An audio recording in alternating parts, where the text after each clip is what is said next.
प्यारे भक्तों, आज आप श्रवण करें संतान सप्तमी की व्रत कथा। संतान सप्तमी व्रत संतान और उसकी मंगल कामना के लिए रखा जाता है। इस व्रत में भगवान शंकर और माता पार्वती की विधिवत पूजा की जाती है। इस व्रत को स्त्री व पुरुष दोनों ही रख सकते हैं। संतान सप्तमी के दिन भगवान सूर्य की पूजा भी की जाती है।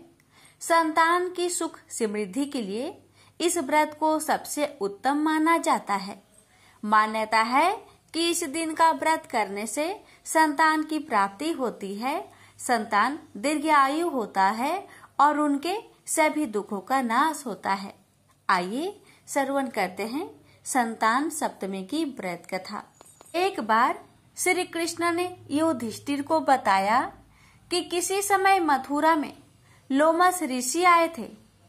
मेरे माता पिता देवकी तथा वासुदेव ने भक्ति पूर्वक उनकी सेवा की, तो ऋषि ने उन्हें कंस द्वारा मारे गए पुत्रों के शोक से उबरने के लिए आदेश दिया। हे देवकी, कंस ने तुम्हारे कई पुत्रों को पैदा होते ही मारकर तुम्हें पुत्र शोक दिया है। इस दुख से मुक्त होने के लिए तुम संतान सप्तमी का व्रत करो। राजा नहुस की रानी चंद्रमुखी ने भी यह व्रत किया था, तब उसके भी पुत्र नहीं मरे। यह व्रत तुम्हें भी पुत्र शोक से मुक्त करेगा। देवकी ने पूछा, हे देव, मुझे व्रत का पूरा विधि विधान बताने की कृपा करे ताकि मैं विधि पूर्वक व्रत संपन्न करूं। लोमस ऋषि ने उन्हें व्रत का पूजन विधान बताकर व्रत कथा भी बताई। नहुस अयोध्यापुरी का प्रतापी राजा था। उसकी पत्नी का नाम चंद्रमुखी था। उसके राज्य में ही विष्णुदत्त नामक एक ब्राह्मण रहता था। उसकी पत्नी का नाम रूपवती था। रानी चंद्रमुखी तथा रूपवती में परस्पर घनिष्ठ प्रेम था। एक दिन वे दोनों सरयू में स्नान करने गए। वहां अन्य स्त्रियां भी स्नान कर रही थी। उन स्त्रियों ने वहीं पार्वती शिव की प्रतिमा बनाकर विधि पूर्वक उनका पूजन किया। रानी चंद्रमुखी तथा रूपवती ने उन स्त्रियों से पूजन का नाम तथा विधि पूछी। उन स्त्रियों में से एक ने बताया, हमने पार्वती सहित शिव की पूजा की है। भगवान शिव का डोरा बांधकर हमने संकल्प किया कि जब तक जीवित रहेगी तब तक यह व्रत करती रहेगी। यह मुक्ता भरण व्रत सुख तथा संतान देने वाला है।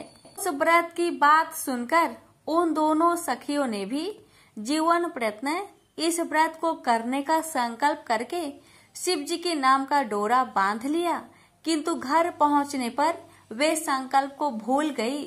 फलतः मृत्यु के पश्चात रानी बनरी तथा ब्राह्मणी मुर्गी की योनि में पैदा हुई। कालांतर में दोनों पशु योनि छोड़कर पुनः मनुष्य योनि में आई।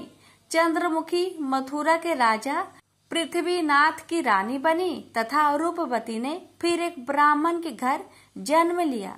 इस जन्म में रानी का नाम ईश्वरी तथा ब्राह्मणी का नाम भूषणा था। भूषणा का विवाह राज पुरोहित अग्निमुखी के साथ हुआ। इस जन्म में भी उन दोनों में बड़ा प्रेम हो गया।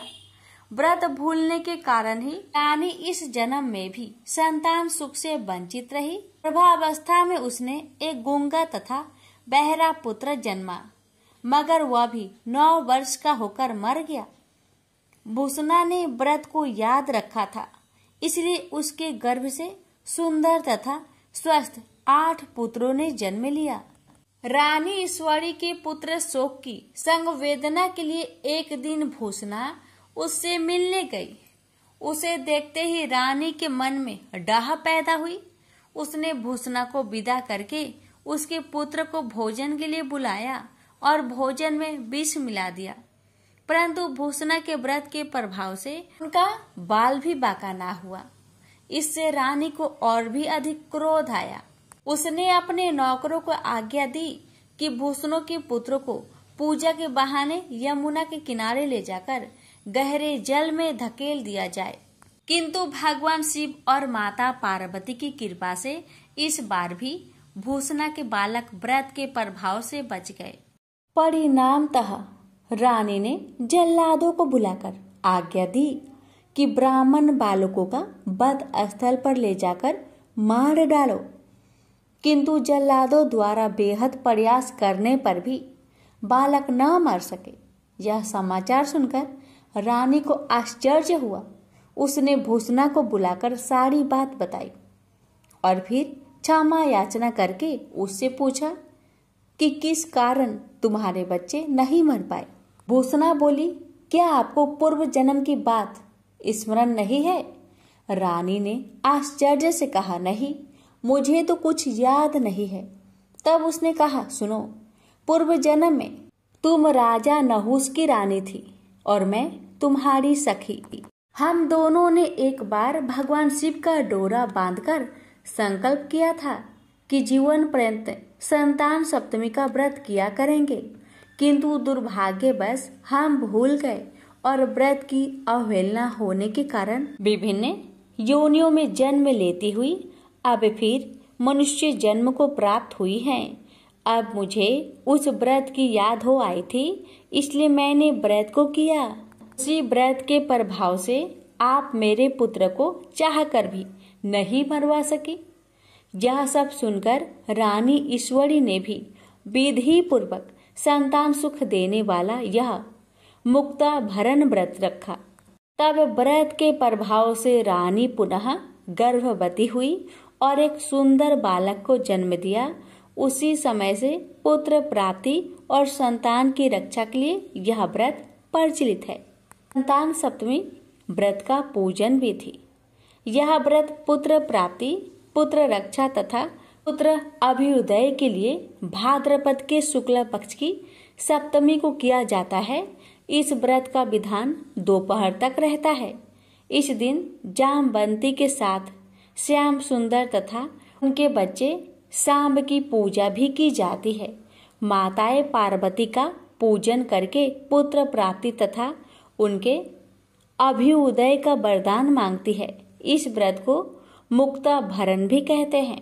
व्रत करने की विधि: प्रातः स्नान आदि से निवृत्त होकर स्वच्छ वस्त्र पहने, दोपहर को चौक पूरकर चंदन, अक्षत, धूप, दीप, नैवेद्य, सुपारी तथा नारियल आदि से शिव पार्वती की पूजा करे। इस दिन नैवेद्य भोग के लिए खीर पूरी तथा गुड़ के पुए रखे। रक्षा के लिए शिव जी को डोरा भी अर्पित करे। इस डोरे को शिव जी के वरदान के रूप में लेकर उसे धारण करके व्रत कथा सुने।